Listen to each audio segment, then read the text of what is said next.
So quality content that's originated by a human. Yes, the best kind of content.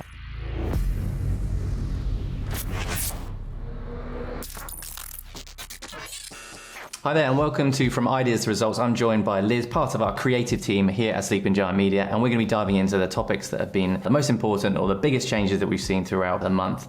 Kicking off with Instagram that's rolling out 20 feature images per carousel. There's kind of a few changes from Instagram at the minute, but the big one I think is this carousel change. We are essentially getting double the limit. It used to be 10 and now it's going to be 20, which is significantly more content that we could share. What do you think's driven that change from Instagram to, do you think that people will actually engage with more images? Like in the sense of, is it a useful format change for the user? I think it could be. There is some rumors that it's about Instagram lining up with TikTok, because on a TikTok post you can share up to 35, and that is performing really well. Although TikTok wasn't intended to be a photo sharing platform, those photo posts on TikTok are performing really well. In terms of what people need to be thinking about now, is there anything they should be changing? Obviously they can add 10 more images, but is there, I guess, thinking about the structure of those images or the order of those images, is there anything that people need to start thinking about now? The scope for having more content gives you more to play with. I think when it comes to putting together a strategy now, we can be thinking more about telling more of a story, kind of coming up with a bit more of a narrative, showing a bit more personality. Like there's a kind of an opportunity for brands to be a bit creative here and probably stand out quite a lot. We've got optimizing for AI overviews. Obviously we've talked about AI overviews quite a lot. What are the changes from optimization? Is there any guidance from Google? Google have essentially said that there isn't much advice. Basically they've come out and made a statement and said that there really is nothing special we need to be doing to appear. We just need to be creating quality content. I think it really is about all of the signals that we already know, things like the EAT signals, making content that's authoritative and trustworthy and showing our expertise, and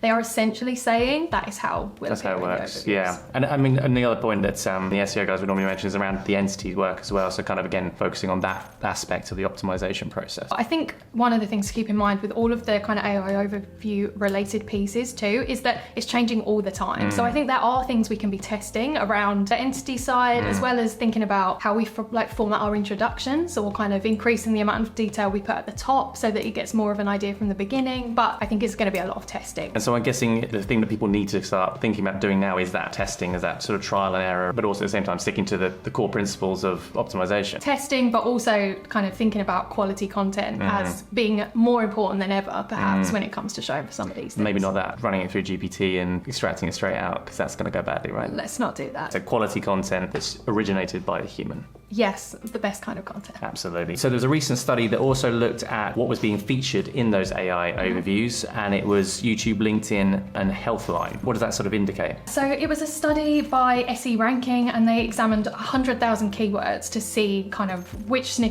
how the snippets were being constructed and what types of sources they were providing. And they found that government and educational institutions feature really prominently. So it was like just under 20% of the overviews were a government source, and just under 30 were kind of education domains. I think that really is about trusted sources. They're really prioritizing those kind of high value, high authority sources, which again kind of ties to that quality content. I think they're making the connection that content on a government website is going to be authoritative, it's going to be clear, it's going to be factually correct, and they're prioritizing that information. Is there anything that I guess people need to sort of consider doing that? Is it worth now putting more content on YouTube perhaps in order to kind of gain that sort of featured snippet place? Yeah, for sure. I think it's definitely worth keeping in mind, diversifying your sources as well, thinking about are there .gov studies you can include to kind of boost that authority, and thinking about that kind of favouring of trusted sources, which again goes back to all of the kind of usual EAT principles. I think all of that can only help. Yeah, because I mean realistically, so taking YouTube and LinkedIn, they're just, it's user generated content. So realistically, if you're optimizing your LinkedIn, if you're optimizing your YouTube channel, there's a good chance that you could increase your chances of featuring in those kind of snippets as opposed to putting that content on your site. Yeah, for sure.